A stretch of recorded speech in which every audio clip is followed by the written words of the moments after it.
Assalamualaikum warahmatullahi wabarakatuh. Di video kali ini kita akan membahas privasi di dunia online. Tak perlu basa-basi. Sebelumnya ini anggota kelompok saya. Kita perlu basa-basi. Kita lanjut ke materi yang pertama yang akan dibacakan oleh teman saya. Assalamualaikum warahmatullahi wabarakatuh. Perkenalkan, nama saya Ferry Ardiansyah dari kelompok 3. Saya di sini ingin menjelaskan tentang apa sih definisi privacy online. Nah, privacy online ini merujuk pada hak individu untuk melindungi informasi pribadi mereka atau pribadi kita yang berada di lingkungan digital, seperti contohnya itu di internet ya. Nah, semua itu tuh mencakup kontrol terhadap data pribadi, termasuk informasi identitas, kegiatan online, preferensi pribadi. Nah, supaya itu agar tidak diakses atau disalahgunakan oleh pihak yang tidak berwenang. Selanjutnya saya akan membahas mengenai jenis-jenis privasi online. Seperti yang teman-teman lihat, jenis-jenis privasi online ini ada 7 jenis, tapi di sini saya akan membahas 4 jenisnya terlebih dahulu. Yang pertama ada mengenai privasi identitas. Privasi identitas itu adalah hak setiap individu untuk menjaga informasi pribadinya seperti nama, alamat rumah, nomor telepon, tempat tanggal lahir, ataupun informasi identitas lainnya yang harus dilindungi agar tetap aman saat berada di dunia online. Nah, lanjut yang kedua itu ada mengenai privasi asosiasi. Kalau menurut KBBI, asosiasi itu adalah sekelompok orang dengan kepentingan yang sama. Dengan demikian, privasi asosiasi adalah hak seseorang atau anggota kelompok untuk menjaga informasi pribadi tentang kelompoknya agar tetap aman dan terlindungi tanpa diketahui oleh pihak luar. Yang ketiga ada mengenai privasi komunikasi. Privasi komunikasi ini adalah hak setiap individu untuk menjaga informasi pribadinya yang dikirimkan melalui alat komunikasi seperti email, WhatsApp, Telegram, ataupun Instagram atau aplikasi apapun lainnya yang digunakan untuk berkomunikasi agar tetap aman dan terlindungi. Dan yang keempat itu adalah mengenai privasi data.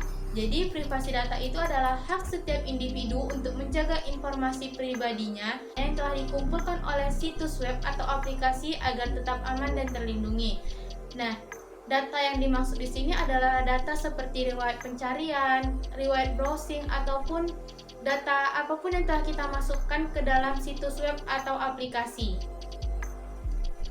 Yang kelima, privasi pelaku. Privasi pelaku menyoroti hak individu untuk menjaga kerahasiaan seputar perilaku dan tindakan pribadi mereka. Ini mencakup keinginan untuk hanya memberikan informasi tertentu dianggap relevan atau diperlukan.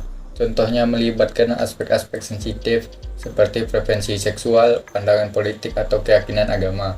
Hak ini memberikan individu kendali atas sejauh mana mereka mau membuka diri terhadap orang lain. Contoh konteksnya, seorang individu yang memilih untuk merahasiakan pandangan politik mereka di lingkungan kerja untuk menghindari konflik atau diskriminasi.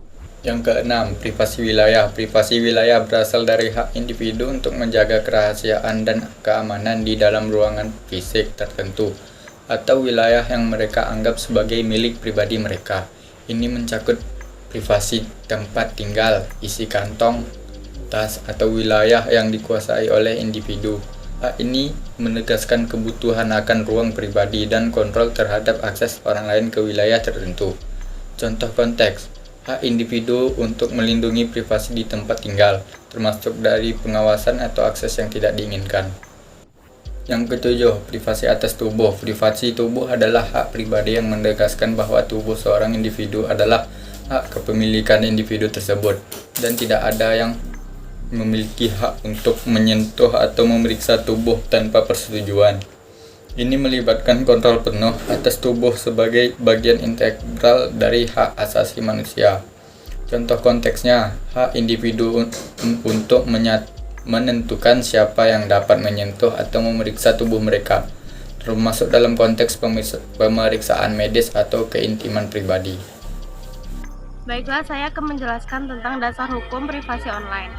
Pada pasal 26 ayat 1 disebutkan bahwa kecuali ditentukan lain oleh peraturan perundang-undangan, penggunaan setiap informasi melalui media elektronik yang menyangkut data pribadi seseorang harus dilakukan atas persetujuan orang yang bersangkutan. Pada pasal 28 ayat 2 disebutkan bahwa setiap orang dengan sengaja dan tanpa hak menyebarkan informasi yang ditujukan untuk menimbulkan rasa kebencian atau permusuhan individu dan atau kelompok masyarakat tertentu berdasarkan atas suku, agama, ras, dan antar golongan atau dalam kurung sara. Pada pasal 27 ayat 3 disebutkan bahwa setiap orang dengan sengaja dan tanpa hak mendistribusikan dan atau transmisikan dan atau membuat dapat diaksesnya informasi elektronik dan atau dokumen elektronik yang memiliki muatan penghinaan dan atau pencemaran nama baik. Pada pasal 29 disebutkan bahwa setiap orang dengan sengaja dan tanpa hak mengirimkan informasi elektronik dan atau dokumen elektronik yang berisikan ancaman kekerasan atau menakut-nakuti yang ditujukan secara pribadi. Baiklah, saya akan menyambung pembahasan berikutnya, yaitu sanksi dalam privasi online yang teman-teman bisa lihat pada slide berikut ini.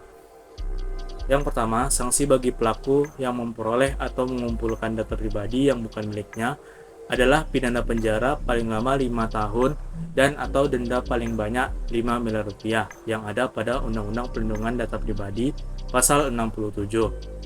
Yang kedua, sanksi bagi pelaku yang menggunakan data pribadi yang bukan miliknya adalah pidana penjara paling lama 5 tahun dan atau pidana denda paling banyak 5 miliar rupiah yang juga ada pada Undang-Undang Perlindungan Data Pribadi pasal 67.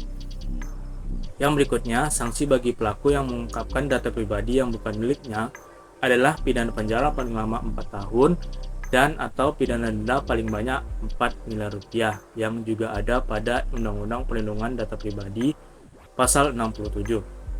Yang terakhir, sanksi bagi pelaku yang memalsukan data pribadi adalah pidana penjara paling lama 6 tahun dan atau pidana denda paling banyak 6 miliar rupiah yang ada pada Undang-Undang Perlindungan Data Pribadi pasal 68. Baiklah, sekian pembahasan saya pada slide kali ini. Selanjutnya akan dilanjutkan oleh rekan-rekan saya. Baiklah, sekian, terima kasih. Assalamualaikum warahmatullahi wabarakatuh.